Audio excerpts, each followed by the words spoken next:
Nous sommes à J-2 avant le premier tour de la primaire de la droite et du centre. Et hier soir, les indécis ont peut-être arrêté leur choix. Les 7 candidats ont abattu leur dernière carte lors du débat diffusé sur Europe 1 et France 2. Pas de grands éclats de voix, mais Nicolas Sarkozy a perdu son calme quand il a été interrogé sur l'affaire Taquiedine.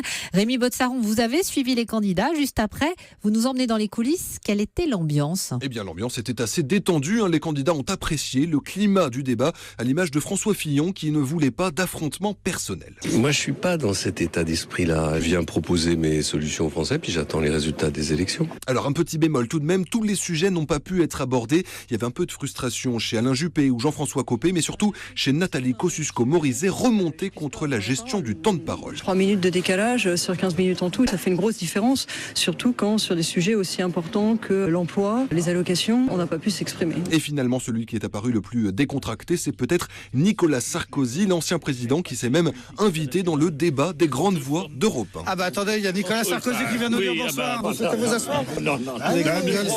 Ah voilà, qu'est-ce que ça ? Côté de nous. Nicolas Sarkozy à qui Olivier Duhamel a fait remarquer qu'il avait un peu mené le débat avec François Fillon. Il y avait 2 participants à la primaire qui co-animaient également le débat. Mais à mon avis, il y aura 2 personnes au deuxième tour. Et ça pourrait... Et voilà, l'air de rien, le pronostic de Nicolas Sarkozy. Et ça tombe bien parce que François Fillon le disait lui aussi hier soir, il pense fortement être au deuxième tour. Rémi Botsaron, et selon les 2 sondages effectués à chaud juste après le débat, François Fillon et Alain Juppé ont été jugés les plus convaincants avec Nicolas Sarkozy. Ils vont donc se disputer les 2 places en jeu dimanche.